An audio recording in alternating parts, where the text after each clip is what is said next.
Hello and welcome. What the fuck? We'll just restart that. Blip, blip, blip, blip, blip. Here we go. Hello and welcome to Three's a Crime, a true crime podcast. I'm Tori. I'm Emily. And I'm Lindsey. And that's our intro. Here we are professional podcasters. We're podcasters, bitches.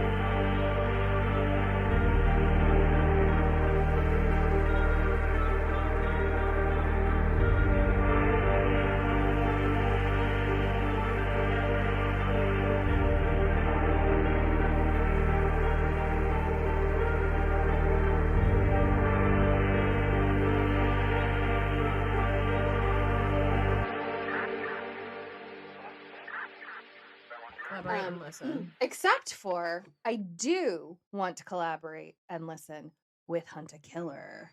Hunt a killer, And you hunt we that killer. Have a Hunt a Killer code. It's so easy. It's just 3AC at checkout. 3AC. 3, the number 3, AC. 3, the number 3, A. Today is brought to you by the letter A for Apple and the letter C. For criminal. I'm excited that it's Blair fucking Witch. Yes. Hunt a Killer, Blair Witch is an immersive horror game told over the course of 6 episodes or boxes. Each box is filled with different clues and physical items such as autopsy reports, witness statements, and more. You'll use these clues to solve the ongoing mystery of Burkittsville. Examine the evidence to uncover critical clues, collaborate alibis, create timelines, and fight the forces of the Blair Witch. No two detectives work the case alike, so it's up to you to figure out how to sift through the clues in a way that works best. You get to enter code 3AC at checkout for 25% off of your first box. Okay, so today on our episode, we are going to talk about the murder of Bo Kirk. This is another relatively local case. It took place over in northern Idaho, and it's a recent case happening just back in 2016. I did reach out to Bo's sister. I let her know that we were doing the story, and I asked her permission to do so. I have to say she was very, very kind, very supportive. There were some things that, she definitely wanted us to talk about, things she didn't want us to talk about. And so we're also, just in full disclosure, giving her the opportunity to listen to the podcast in advance. Also in full disclosure, I want to be upfront that quite a bit of the personal information when I'm quoting the sister, other than my talks with her and like his wife, that they come from the investigation discovery show Murder in the Heartland. If you want to watch it, it is season 2, episode 4, and the episode is called Ashes to Alibis. It's a great in-depth episode, and it'll be clear as we talk about it, but there was a very, this is one of those cases that just has a very kind of clear timeline of events on how things happened. And so while I did rely heavily on that episode, I also was reading our local newspaper, watching video clips from our local news stations as well. As I was typing it up, I was like, oh man, it's going to look like I just watched this episode and typed up basically a recount of the episode. But I do swear that I really did. She did a lot of research. I did do a lot of research and looked at a lot of different things. I talk about this later, but I think I have to explain it now. So Bo was born William Kirk on April 29th, 1975 in San Diego, California. According to his sister, their home life when they were little was not easy. Their father was abusive, and he even, when they were I think she was 3 and he was 2, actually kidnapped them at gunpoint. Oh my God. So dad had some issues. And, from the stories that we've looked at, we know that kids that kind of suffer this sort of trauma in their childhood can really kind of go one of two ways. And it's not always a good way, but that was definitely not the case for Bo. Literally, it seems like everybody that knew him said that he was an amazing husband. He was an amazing father. He was the best of friends. He was a fabulous employee. In his free time, he coached the kids' sports, was a very involved dad, and he was an avid golfer. Okay, so basically he was like a practical joker, and he renamed himself Bo because he loved Bobo the clown. Oh no. And according to his sister, he just made the announcement one day that he was Bo. And she was like, I don't think most people actually know that that's like not legally his name. So he met his wife when she was just 16. I'm not sure how old he was, but I don't think he was too much older. She tells the story in the show that when they met, the first thing that she said to him was like, wow, you're so cute. Oh. And I'm like, go ahead, girl. Like, I was not that girl in high school. I was not I just thought that was so cool that she was. That's really cute. That's and she also tells the story, and there is a clip of it in the show, that when they got married, instead of walking down the aisle to the traditional wedding march, they came out with like super soakers and sprayed everybody and got everybody wet. And you can actually see a clip of it in that. That is the sweetest thing I've ever heard. Yeah, it's super cute. God damn it. It's These are super- good people. It's Yeah. always the fucking You're like, amazing oh, what a people. nice story, and then you realize what this Yeah, this podcast is is, not and you're gonna- like, oh, damn it. You know, and it's super gut-wrenching to watch the interviews with his wife, because you can still see, like, you can see even when they were, you know, interviewing her, like, she's still so in love with him, and like how in love these two were. You know, one of the things that she talks about is that like even when he was working, like they would text several times throughout the day and kind of check in on each other.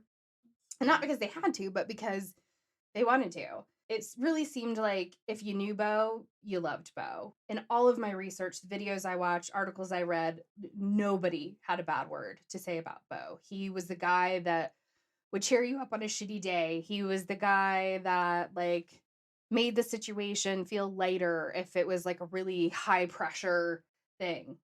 And Bo was working at that point in time as an X-ray technician. Despite, or perhaps more importantly, because of the childhood he had, Bo was a dedicated father. As I said, he coached the kids in sports, not a sport, multiple sports.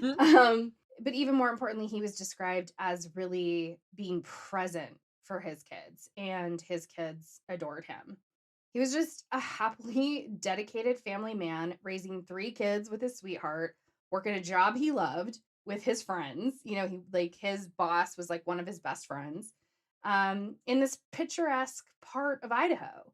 And for people that don't live in the Northwest, I think when I lived on the East Coast, I pictured Idaho as being like an actual potato, just brown and sort of dirty. Yeah, like super ugly, and like, no, Yeah. it just is Idaho. You Yeah, pictured it's Napoleon Idaho. Dynamite, Yeah. which exactly. was filmed in Idaho, in Right. case anyone didn't know. But northern Idaho is Incredibly beautiful. Yeah, Mhm. it's stunning. We're getting to this, but he was working in Post Falls. So Post Oh. Falls is like a 30-minute drive from Spokane. I mean, Yeah. it's literally just across the It's border. probably even less than that. If you are outdoorsy at all, this is the place. Like there's hiking, there's fishing, hunting, lush green forests, and like I'm one of there used to be this meme that I really identified with that was like, I'm outdoorsy and that I like getting drunk on patios. Yeah, like that's about as outdoorsy as I get. Even I can appreciate how stunningly beautiful it is. Even if you don't do those things, Yeah, still. it is It's still pretty it's to still look at. beautiful.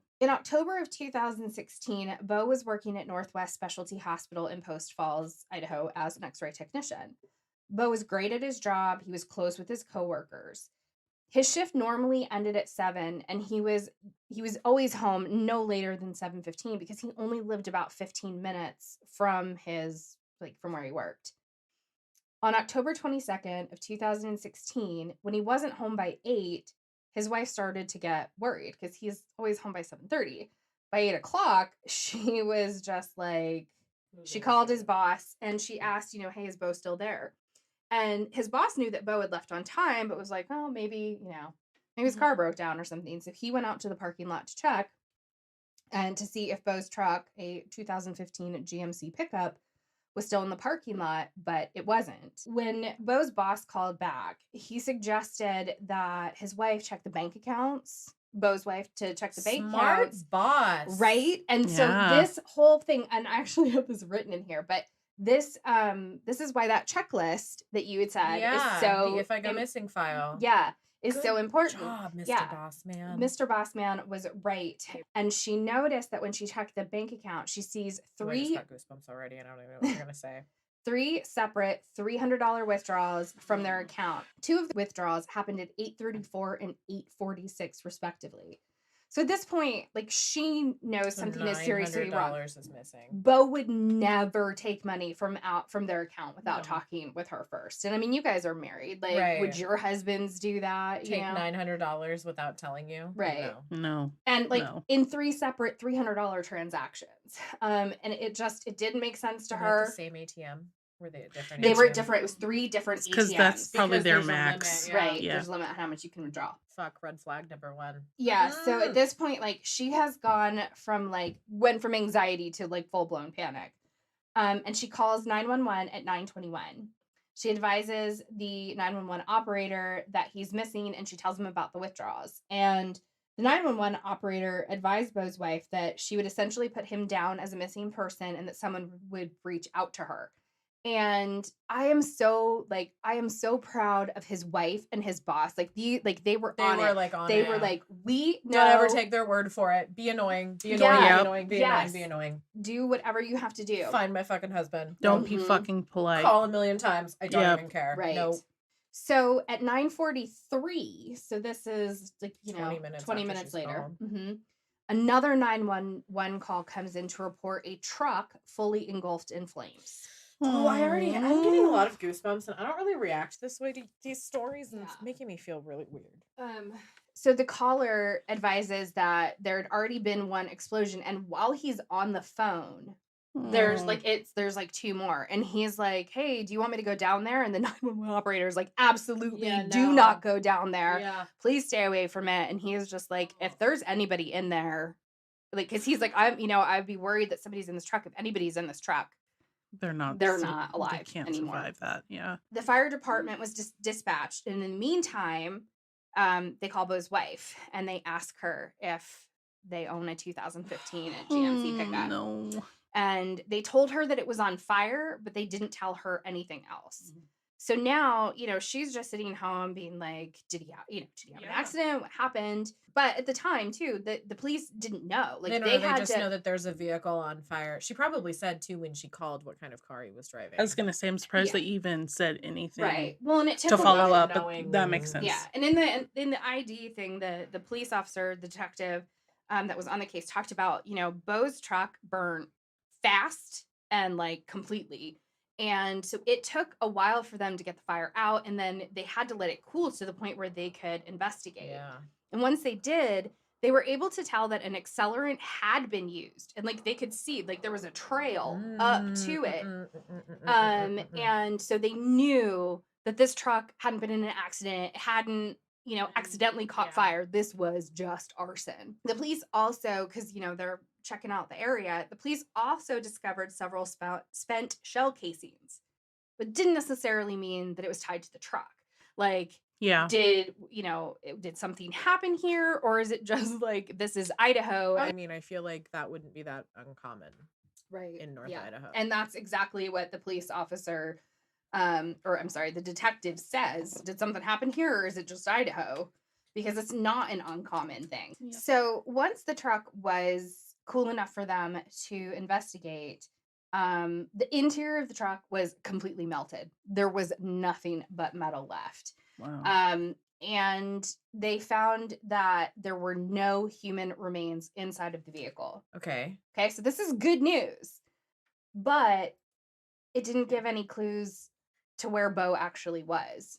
Bo's father was initially the first suspect, and Bo's Ooh. sister was the first one to question if he might have been involved based on, their Yeah. prior history with her dad. According to her account on the ID show, Their father had reached out to Bo on social media and was lamenting about his woes and his money problems and no. stuff. And it's where he was like asking for money without actually asking Asking. for money. And, you know, Bo, who had appropriate boundaries, was just kind of like, hey, man, that sucks. I'm really sorry. But when Bo didn't automatically offer to bail his dad out, his dad was less than pleased. And when the police were able to look at Bo's social media, they found that like the father had actually threatened violence on Bo. But they were able to speak with him. They said that he did genuinely seem concerned about his son. And I actually, through Facebook, an older Facebook post, you know, read a bunch of his comments, and he did legitimately seem concerned about Bo, and then afterwards just generally distraught about what had happened. And he was not in the area at the time of Bo's disappearance. He was actually in Arizona. Police could verify that. So Alibi, good. he Okay. was That's a legit definitely one. taken off the suspect list. In the meantime, though, what's great and mutually heartbreaking is that everyone that knew Bo knew something was wrong. They knew that Bo would not leave his family. He would not disappear. Like, and they were on it. They were out, especially his sister, putting up flyers like 13 hours after Bo had gone missing. Yeah. Like, they Wow. did not wait. They were And on as it. we Good. all know, Take note, everybody. yeah, Yeah, this is. police tell you that you have to wait, but screw that. Like, no, Do if- what if you can. Do whatever you can. Yeah, Yeah. you know your person. They don't know your person. Yeah.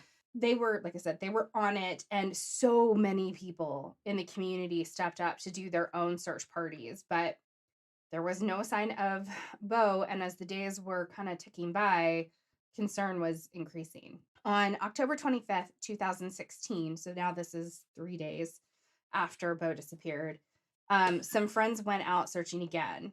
Having searched much of the area around where the truck had been found, they decided to go a few miles farther than where the police had searched. And it's funny because, like, one of the people that they interviewed, a friend of Bo's that had gone out searching, was like, this is the Northwest. Like, there's a lot of ground to cover, and this is a lot of heavily wooded areas. I mean, there's a Yeah. reason people come to the Northwest to dump their bodies. And there, near Hayden Creek area of the Coeur d'Alene National Forest, was Bo's body. Hmm. His friend could tell by his bright green Seahawk shoes. Like, that was the first thing that he saw. Oh, And he screamed Bo's name twice, and there was no response. And he called 911 and reported that he found Bo. And listening to that call is Oh. just like, I was definitely tearing up. And when they interview him after, he was just like, you know, kind of like, I wish it wasn't me, but somebody had to find him. And I was just like, oh. Ugh, of all the people. So here is that 911 call.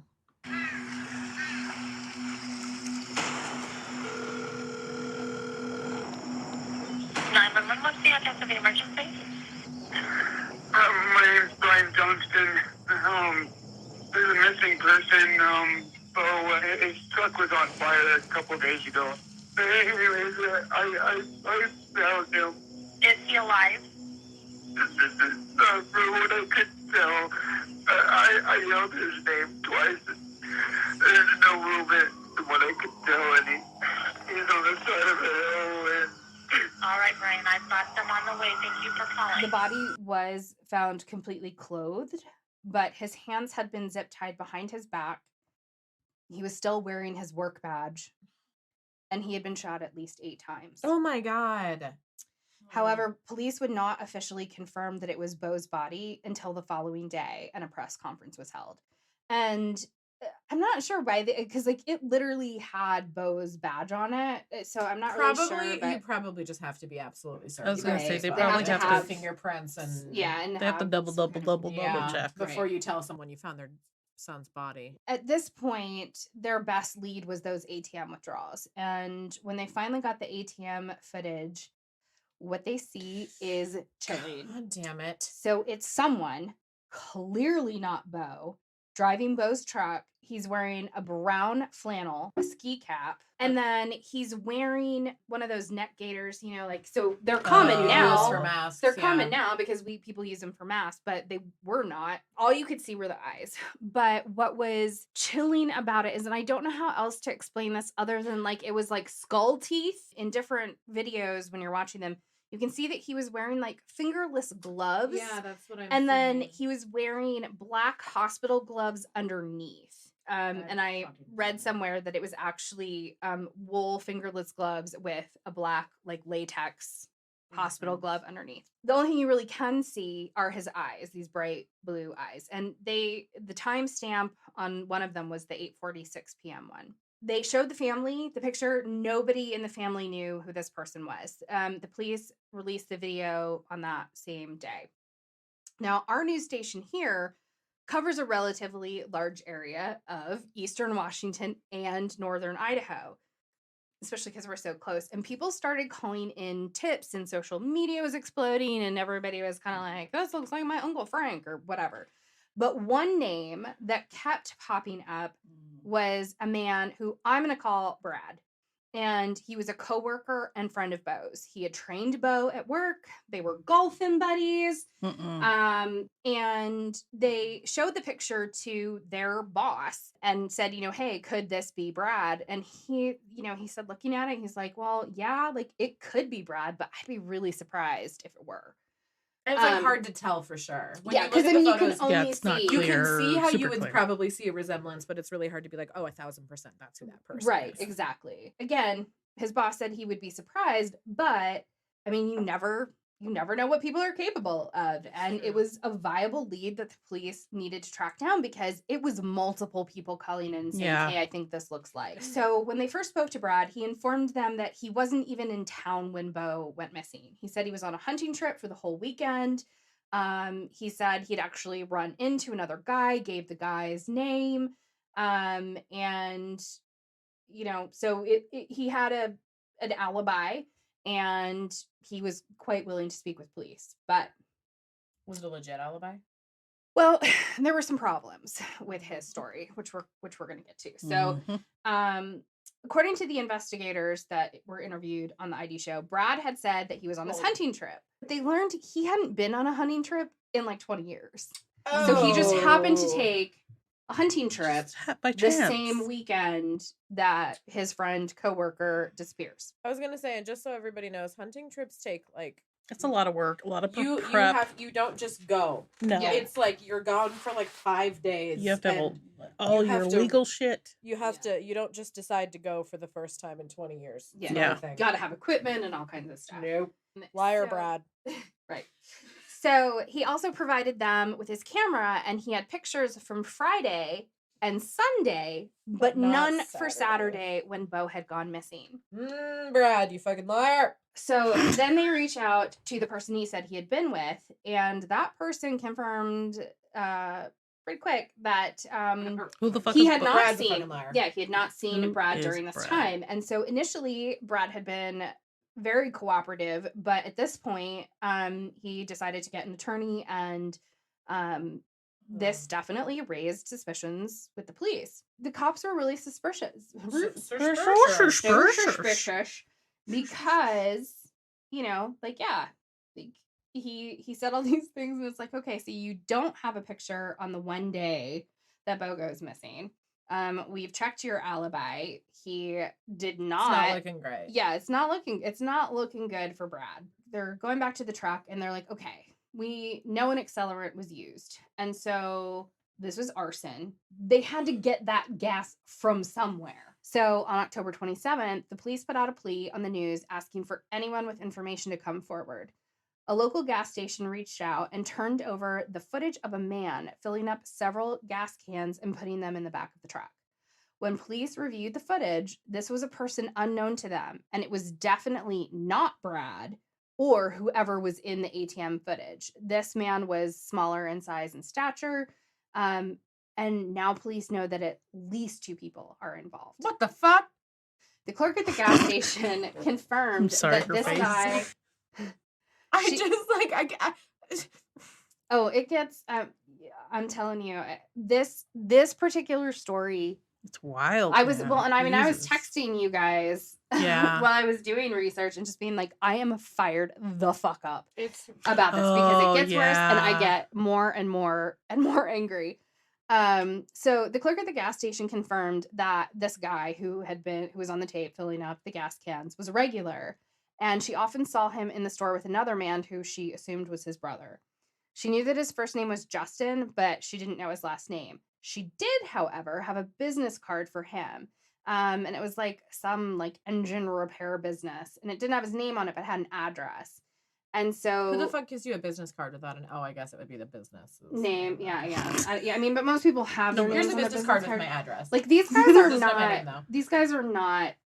We hate them. Normal super people great. don't put your, you know. She knew his first name was Justin, and so this guy, the address, he lived super close to the gas station, like within walking distance, also close to where Bo's body was found and where the truck had been burnt. So it's like this little, what do they call it? Like comfort zone. So police went out to the address to talk to this Justin guy, but when they got there, no one was home.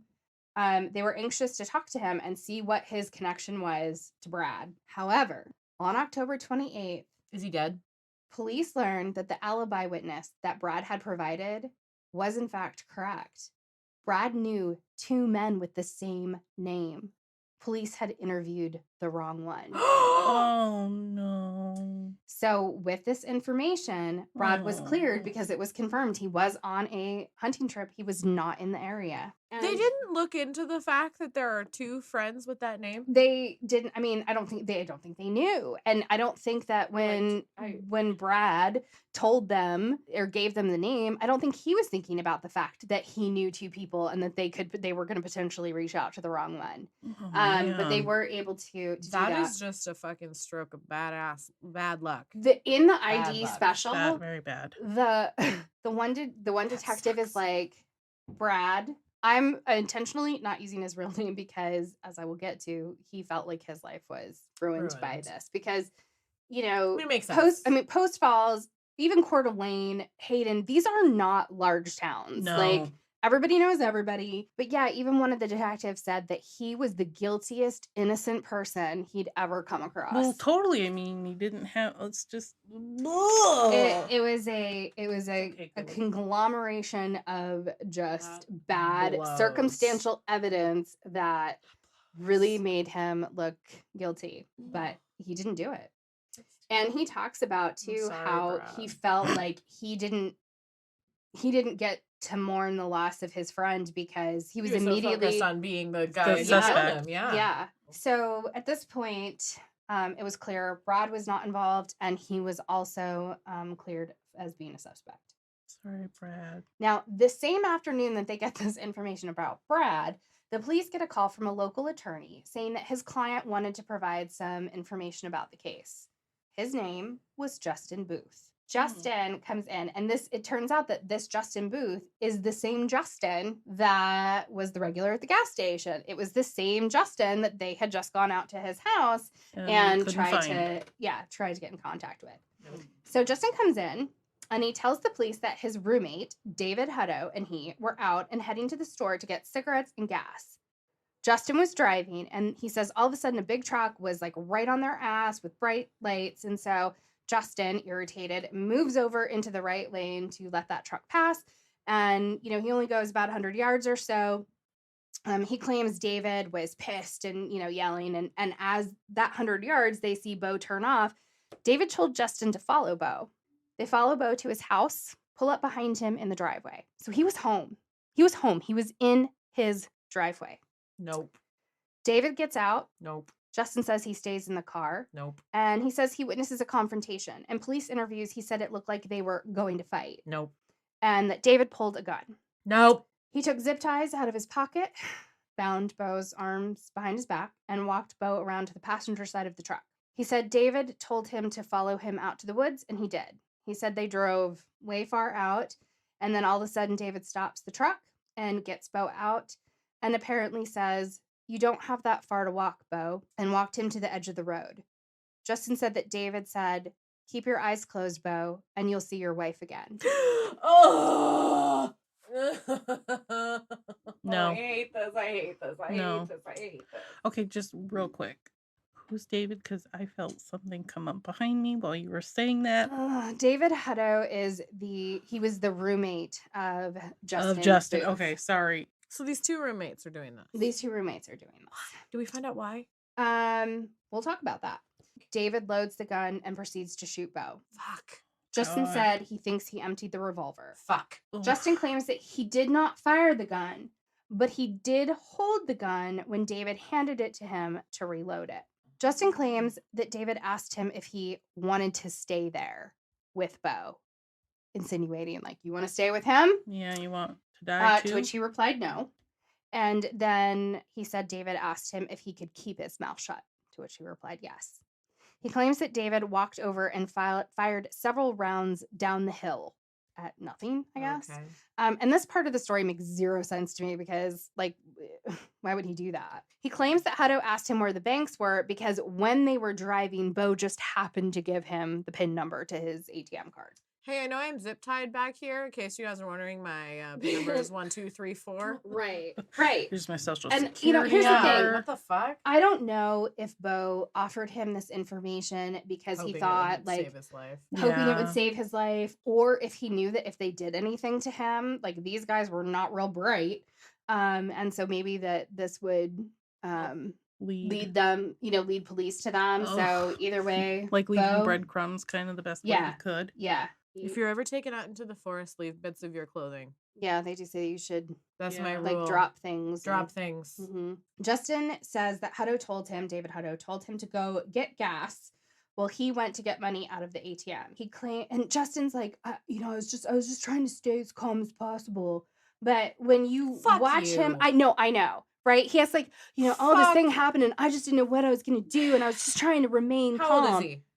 Oh, he's like in his late 30s. Oh, fuck you. These are Nope, not nope. kids. These are not No. teenagers. These Fuck are- you, fuck you, fuck and you, not fuck a you, fuck you. 14-year-old. And we will also get to this, but this is one of the things that fires my ass up is that both of them had lengthy rap sheets, and Ugh. Justin was actually on parole at the time that this happened. Like, these fuckers shouldn't have been on the street to begin with, but I'm getting ahead of myself. You can see the video of him getting the gas, walking into the gas station to pay for it. And I don't know, he looks pretty fucking nonchalant to me. He doesn't look like a guy that just witnessed a murder and that is upset about it. The other thing that's super just got me really mad is He that should when have asked for help if he was actually in a like in a Correct. gas Exactly. station. You'd be Right. like, I need you Yeah. to call the cops. somebody. Yeah. No, I know. And like, here's the thing. So Justin claims that on Thursday of that week, so like 5 days after the murder, he asked Hutto to move out. So he starts his interview telling the police, like,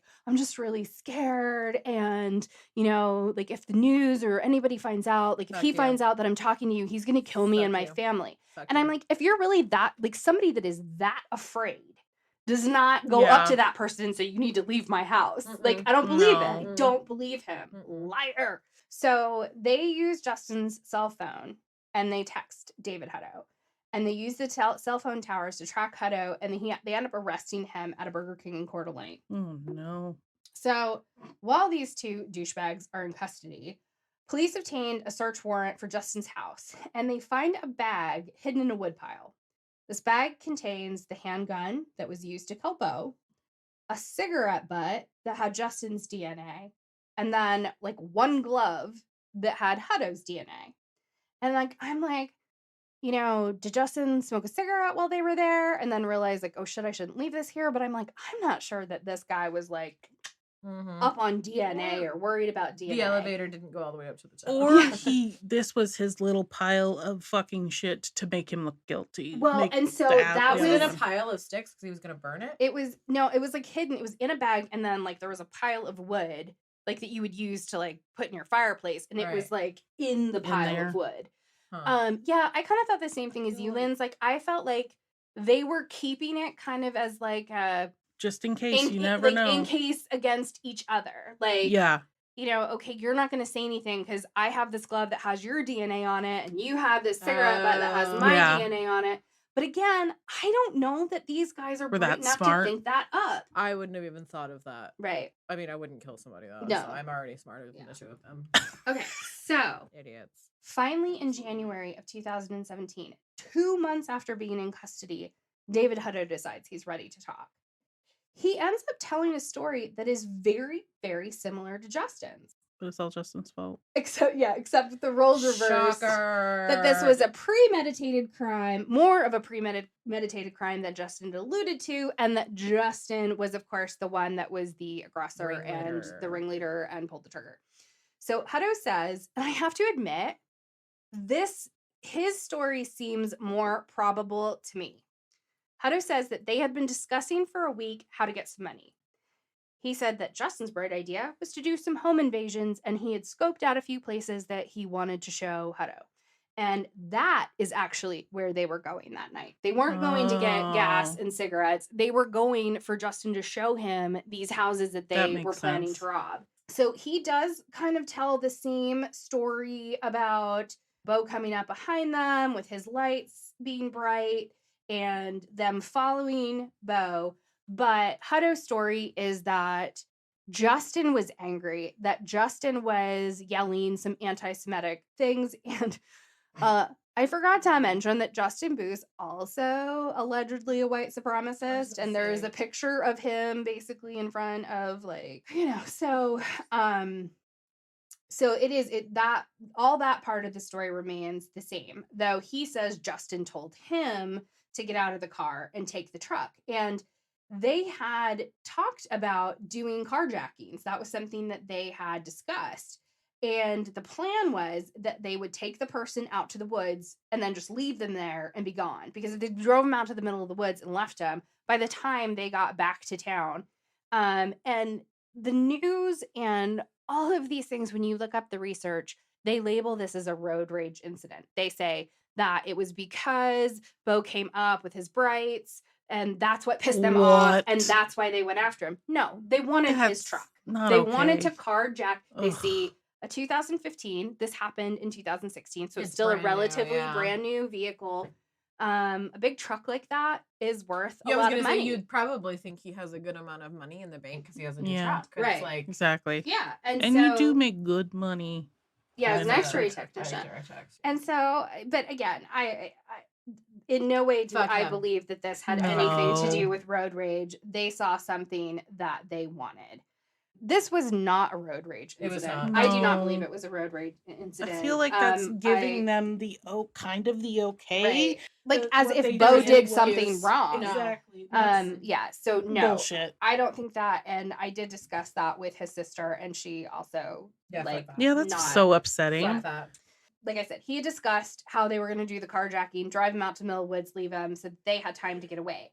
But Hutto claims that Justin said to Bo that he had to be killed because he thought Bo had seen his face and he didn't want to be identified. And that he claims that Justin shot Bo and that he, Hutto, had reloaded the gun for Justin. He claims that Justin shot Bo once and dropped, but he started to make a moaning sound, and that's when Justin emptied the gun. Hutto said that he had the ammo in his pocket, which he then gave to Justin, and Justin reloaded and shot again. And at this point, Bo was quiet. And personally, to me, that story makes more sense than Hutto shooting him and going over and then just like shooting another four down the hill. But the part of this story, when Hutto is telling it, that really, and Hutto's very calm when he's recounting the story, but then he's just like, oh yeah, well, I had ammo in my pocket, so I gave it to him to reload the gun. Like, Bo had already had a revolver, emptied into him, and Hutto still was like, "Oh, here, man, let's just keep shooting." Like, it just so callous and devoid of any empathy, or empathy. It just Are they claiming that they just planned on carjacking, but they brought a revolver and extra rounds? So Justin says that they were just going to get beer and cigarettes, and that this escalated, and that it was David's gun. David did all of this. Right. David shot him. David drove him out there, and this all just happened. Whereas David's story is they were planning on like doing some kind of Robbing burglary, houses, whether Yeah. it was a house or a carjacking, and they saw this opportunity, and they were like, oh, this guy seems so great, fuck this guy, let's go get his truck. And that they had a plan in place, which was to drive somebody out to the middle of the woods and leave them. And then Justin was like, oh no, I think he either he recognized Bo, or Bo recognized him, or Bo could recognize him, and so they had to take care of him. And they are very clear in the ID special that legally it doesn't matter which one of them pulled the trigger. They are both equally as responsible. Yeah. If you are with someone and they commit a felony or a murder like both this, culpable. felony murder, you are equally as culpable as because you were there. And you should have done something. You tried to help cover it up. Yeah, you tried So to you're help both cover it fucked. up. Unfortunately, I feel like David Hutto's story seems like the more accurate account, but I kind of hope that Justin's story was true and that Bo didn't see it coming and just went really quickly and without pain. Apparently, these two fuckheads met playing online video games. So make sure that your husbands know who they're playing with and don't let any of them move in. Hutto was officially charged first, and his lawyers tried to argue that his mental state and history of documented mental illness played a significant role in the murder. He had apparently been previously diagnosed as bipolar with audio and visual hallucinations, and he had admitted to a doctor in the past that he had a strong desire to hurt others. He had a lengthy rap sheet and had been in 4 mental health facilities since 2005. Wow. And so at this point, I have to ask why he was out walking the streets in the first place. Hutto had relocated from Texas to Idaho, and his attorneys attempted to blame his doctors in Texas for not following up with Hutto for his new physician's information so that they could ensure that he had access to the medications he wasn't taking. No. I want to be really clear here. Mental health and lack of services is a serious problem in the United States. But from everything that I personally watched, read, listened to, I don't believe that Hutto's mental illness, and I am not a psychiatrist, this is just my personal opinion, but when he was talking to investigators, he was lucid, he was calm, he was devoid of empathy, devoid of That remorse. sounds like a sociopath, not someone who made a mistake. Right. Yeah. Or not somebody that was in a manic state and did something that they weren't in control of. It drives me nuts when people use mental health It's as just, look, I'm not So saying that David Hutto does not have any mental health issues. Clearly he does. But like I said, he was lucid and sickeningly calm as he recounted his story to investigators. He also agreed to take an Alford plea. Oh, an Alford plea. And it's That's Alford, not Alford. Alfred. I had been saying it wrong for many years, even though I knew what it was. But for those who don't know, that is a plea where you do not admit your guilt, but you acknowledge the state has enough evidence to likely convict you. Yeah. And he didn't even have the balls to admit what he had done. Like, I'm just going to take this plea deal, but I'm not really admitting that I did it. It was a plea deal. It was a plea deal to take the death penalty off the table. David Hutto has been sentenced to 3 life terms. He will not be up for parole. He is off the streets for the murder of Bo, and I believe for some additional crimes, as he had several warrants out for his arrest in other states. Justin Booth, who also had a very lengthy rap sheet, which included, but was not limited to, robbery and burglary, was on parole when the murder occurred, was sentenced to 30 years in exchange for the remaining charges against him, as there were many, to be dropped. After that 30 years, he will be eligible for parole. what the fuck? So this is like, not that I don't hate David Hutto. I do. He's a terrible human, like not even human. But I'm actually more fired up about Justin Booth because I think he should have gotten life imprisonment. Ugh, if fucking McCoy for Law and Order, he would have none of that.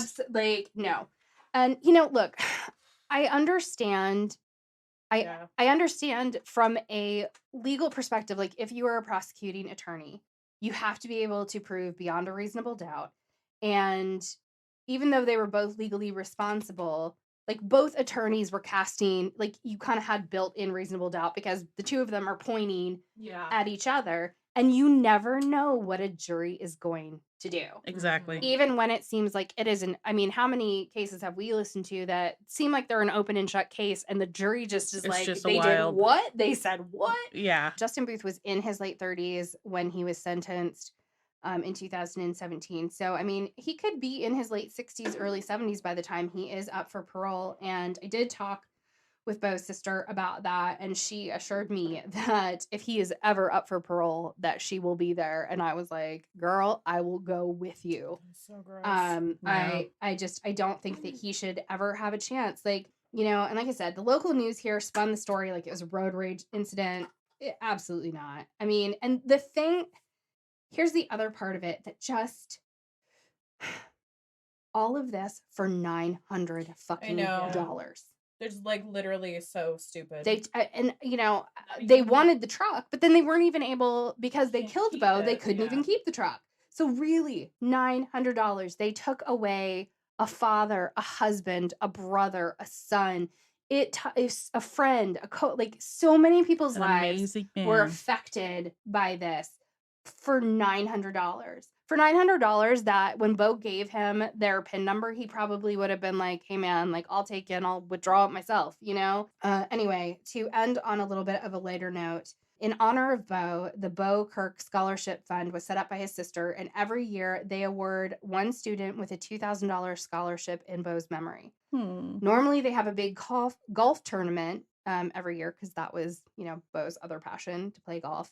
And they have this big golf tournament to raise funds, but they haven't been able to have it like last year and probably this year because of COVID. Because of the pandemic. So we're going to be posting the information, and if you'd like to make a donation to the Beau Kirk Scholarship Fund, we here at Three's a Crime are donating $100 to this fund. So if you have a few dollars to spare to go to a good cause, and honor Beau's memory, we will have that information on where you can send donations to our on our Facebook and Instagram. So rest in peace to Beau Kirk, and we're sending love to his family. Yes, it's a pretty rough one. That was at real least rough. it ended. At least something good came out of it. And I think that it's such a testament to like Beau as a person, because everybody talks about, you know, I mean, he's a very giving man, and you know, even though something so horrible and tragic happened,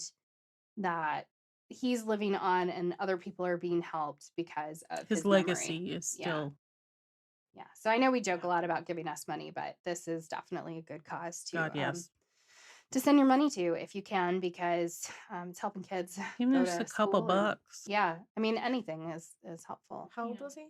He was 41 when he died. So he was my age when he was murdered.